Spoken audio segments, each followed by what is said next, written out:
Tyson, and you know it. You hit me, I'm gonna kill you. I'm gonna kill you. With the left hook there, and a right behind it, and another right. Douglas is in deep trouble on the ropes. Once again, Tucker trying to get... The drama surrounding Mike Tyson did not begin the moment he won his first championship or knocked out his first contender. It began the moment people realized he wasn't simply a fighter. He was a storm, a violent, coiled force of nature wrapped inside a compact frame, driven by a lifetime of rage, discipline, trauma, and something darker that few could name but everyone could feel. Whenever Tyson entered a room, even before fame crowned him, the atmosphere changed. Men who talked loudly suddenly spoke softer. Those who walked tall shrank by an inch. It wasn't fear in the simple sense. It was an animal instinct, a primal recognition that the creature standing before them was unlike anything boxing had ever produced. But as Tyson's legend grew, so did the madness around him. Unhinged challengers, delusional loudmouths, and seasoned veterans clung to belief that they could conquer the youngest heavyweight champion in history. They swore they would break him. They swore they would humble him. Some even swore they would kill him. Each believed he carried enough arrogance, toughness, or desperation to dethrone the king. But by stepping toward him, they willingly placed their own heads under the axe of the baddest man on earth. The first great eruption of this chaos began in May of 1986, when Tyson crossed paths with one of the most unstable men to ever stand across from him. Mitch Green was not simply another fighter seeking a paycheck.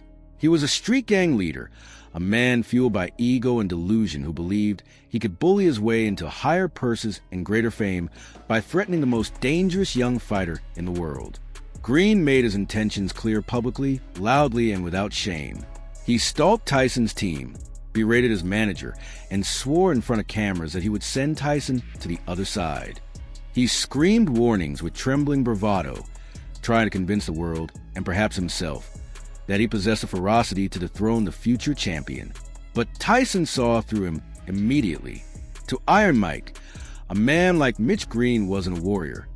He was a rat who had wandered into the territory of a lion. And Tyson's eyes during the build-up told the whole story. They burned with cold fury, with a desire not just to win, but to punish this man for every insult, every taunt, and every ounce of disrespect spewed from his mouth. When the bell finally rang, Tyson stepped toward Green with the poise of a predator closing in on prey. Green swung wildly, grabbed desperately, tried to smother Tyson with illegal holds and sloppy tactics, but nothing slowed the inevitable. Tyson stalked, slipped, and countered with the precision of a machine built for destruction. His punches were not just strikes. They were statements, sharp, cruel reminders that boxing is a world governed by consequences. Every left hook tattooed Green's arrogance deeper into his swelling face. Every right hand chipped away at the false confidence he had carried into the ring. The commentators marveled at the brutality, at how Tyson seemed to be sculpting Green's features into a grotesque mosaic of punishment. By the final bell, Green's face was disfigured, his pride shattered, and the man who once claimed he would kill Tyson could barely stand. Tyson had not knocked him out, but he had broken him body and spirit. But Green's madness did not end that night. 2 years later, driven by spite and humiliation, he confronted Tyson on the streets of Harlem. Without cameras, without referees, without structured rules or protective gloves, Green believed he would rewrite history. He thought the pavement, not the canvas, would be his sanctuary. Instead, he met the same force that had shattered him before. Tyson, unfazed and unbothered, dropped Green once again. This time in front of stunned bystanders who watched Iron Mike punish him with the same ruthless efficiency he displayed under the bright lights of the ring. It was a final reminder that Tyson's power, discipline, and ferocity knew no boundaries of location. Respect was mandatory, and disrespect was fatal. But Green was not alone in his delusion. As Tyson rose to global fame, the loudest of the loud emerged from the shadows to challenge him next. Peter McNeely, an Irish heavyweight known more for his mouth than for any skill he ever demonstrated. McNeely barked into microphones, shouted threats, and performed outrageous monologues promising to wrap Tyson in a cocoon of horror. He spoke as if he were a monster destined to slay a giant. But the truth was clear to anyone familiar with his record. His opponents before Tyson were nobodies. His bravado was an unstable foundation built on dreams rather than reality. Yet arrogance has a way of blinding men, and McNeely believed Tyson had softened after 3 years in prison. What he didn't understand was that prison had not diminished Tyson. It had sharpened him, hardened him physically, mentally, and emotionally into something even more fearsome than before. The Tyson who walked into the ring that night in 1995 looked like a man carved from iron, conditioned by the harsh routines of incarceration and burning with hunger to reclaim the throne. When the opening bell sounded, McNeely charged forward like a reckless bull, desperate to make his trash talk believable. But within seconds, Tyson delivered a counterpunch that launched him to the canvas. McNeely staggered to his feet, clinging to whatever scraps of valor he still had, but Tyson's instincts smelled weakness. And once Iron Mike smelled blood, there was no escape. Tyson swarmed him, tearing through his defenses until McNeely's corner had no choice but to throw in the towel to save their fighter's life. It wasn't simply a victory. It was a violent proclamation to the world that Tyson was back and that nothing, not prison, not age, not critics, had dulled his destructive spark. Yet not every challenger was a clown fueled by empty threats. Some carried real power, real danger, and real ambition. Donovan "Razor" Ruddock was one of these men. Explosive, powerful, and feared even by the top contenders of the era, Ruddock had earned a reputation as a knockout artist capable of ending any fight with single punch. Evander Holyfield and Riddick Bowe, two titans in their own right, hesitated to face him, but Tyson never blinked. The moment Ruddock rose through the rankings, Tyson embraced the challenge. Their 1991 showdown felt like the meeting of two storms crossing paths, each determined to destroy the other.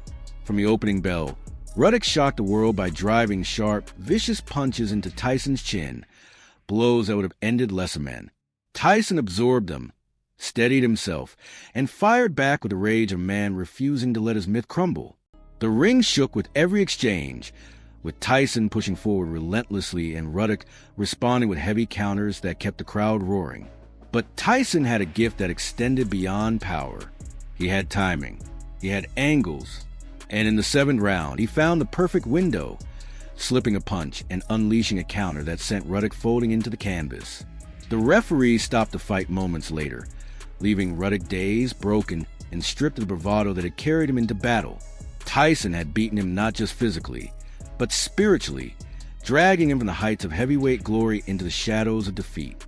But perhaps the most symbolic clash came against Larry Holmes, a legend of the previous era, and the man known for delivering a brutal beating to Tyson's idol, Muhammad Ali. Holmes believed his experience would overpower Tyson's youth.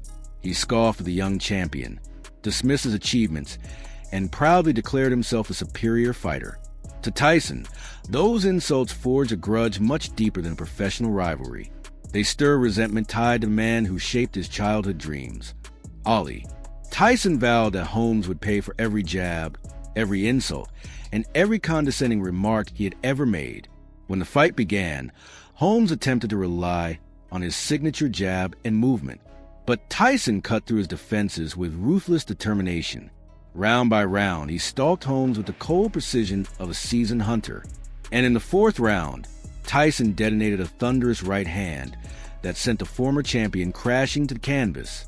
Holmes rose twice more, but each time Tyson struck with greater ferocity, until a final barrage left him collapsed, defeated, and unable to continue. That night, karma's messenger was Tyson, and the message was delivered with brutal clarity. In 1987, Tyson faced another towering challenge in Tyrell Biggs, an Olympic gold medalist with size, reach, and confidence to spare. Biggs mocked Tyson publicly, convinced that his amateur pedigree and height advantage would expose the young champion. And for the first few rounds, Biggs managed to frustrate Tyson with jabs and footwork. But arrogance is a fragile shield, and once Tyson adjusted to Biggs' rhythm, the giant's downfall was swift. Tyson broke through his defenses with vicious left hook, then overwhelmed him with a relentless barrage until Biggs collapsed into unconsciousness, sent into a dream world where even pride could not follow. Then came Frank Bruno in 1989, a man sculpted like a Greek god, whose muscles looked capable of holding up mountains. Bruno promised he would knock Tyson out spectacularly, claiming he would end the young champion's era. And to his credit, Bruno fought bravely. Early in the fight, he even rocked Tyson with powerful shots that momentarily shifted the momentum. But Tyson's fury only intensified. Once he regained his rhythm, he unleashed uppercuts and hooks with terrifying explosiveness. Bruno's strength and physique meant nothing as Tyson tore him apart piece by piece, forcing the referee to stop the carnage. Bruno had entered believing he was a warrior destined to dethrone a king. He left unconscious, another victim of Tyson's brutal reign. Tony Tubbs was next, a man who claimed to be one of the best heavyweights in the world, boasting that he was better than Tyson himself. But his confidence crumbled quickly once he faced the real thing. Tyson hunted him with methodical aggression, and in the second round, delivered a left hook so sharp and sudden that Tubbs collapsed instantly, his fate sealed before he even hit the canvas. It was another reminder that words meant nothing against Tyson's fists. And finally, there was Tony Tucker, a towering giant with the nickname TNT, known for durability and power. Tucker had never been knocked down and stood taller than almost every opponent Tyson had faced. Many believed he would crush the young champion. But when the bell rang, Tyson launched a ferocious assault, refusing to yield an inch. Tucker fought back bravely, even landing heavy shots that challenged the myth of Tyson's invincibility. But arrogance crept into Tucker's performance. He taunted Tyson, mocked him in the ring, believing he had the upper hand. Tyson responded by finding the fuse inside Tucker's jaw and lighting it with a bone-shattering right hand.